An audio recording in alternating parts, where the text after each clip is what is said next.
as we shift in this other one, Matthew 8, 23 to 27, guess what Jesus has to say to them in this one? Don't be afraid.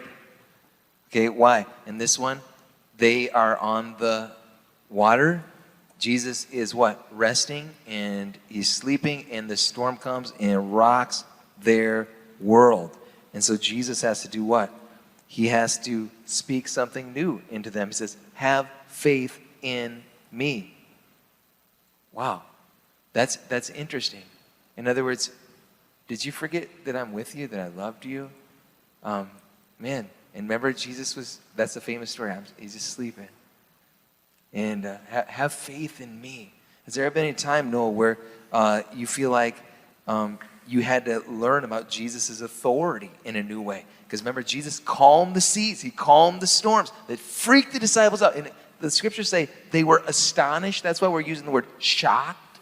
They were shocked by this Jesus that has authority over all of nature. Okay, they're freaking out. Who is this guy? Jesus says, don't be afraid. Have faith in me. You ever had an experience like that with Jesus' authority on mission and stuff like that?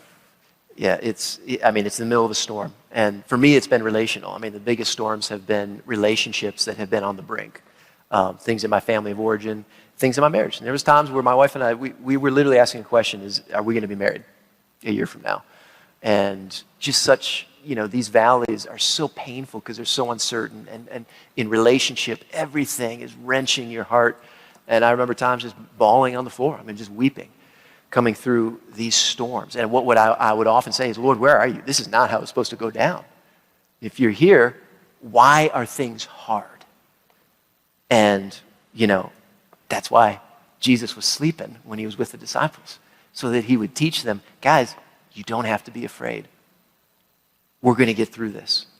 And I'm going to show you great things. And that's why it happened, so that we would read it. It says all the scripture is for our benefit. That happened to them for us right now. Whatever the storm is we're going through, whatever's happening, no matter how dark it looks, no matter how much it looks like there is no way out, he is with us and he's saying, don't be afraid. And a lot of us as men, we want to go through those periods. I was thankful because in those periods where they were darkest, I knew I had to call out to some people. I remember one time, here's an example. I was going through a time at work, and this is a new city, new job, new post.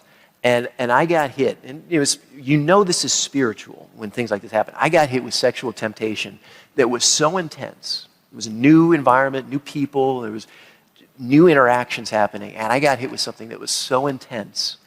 I've been through periods like this. It's like Frodo in Lord of the Rings, He's trying to put the ring on. I've been through periods of my life where I'm literally like, all I want to do is take my wedding ring off. And I remember this particular instance. And it wasn't a midlife crisis because I was too young. It was like a midlife crisis.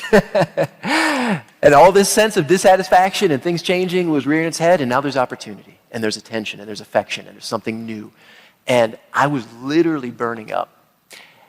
And all I can say is I'm just thankful the Lord had put me in teams and groups of people and in relationships where at least I had had some immature practice, at least, of opening up in those moments. And I remember calling brothers across the country. I said, guys, here's what's going on. Man, I am getting eat up. This is a person I see every day. I'm literally having dreams at night. This is bad. Pray for me. This is what I dreamed last night. This is what's happening. These are the words I'm speaking. Literally opening up and breaking the power of the secret is what created freedom, and which the Lord worked to say, hey, I'm with you through this. And also, I'm not going to let you walk through anything that you can't bear. And guess what? If things have happened, I'm not going to walk you through anything that there's not healing from. There's always hope. But we just imagine, at best he's asleep. At worst, he's abandoned us like other people have. And he's saying, that's not true. I'm with you. Believe. Don't be afraid. Do not be afraid.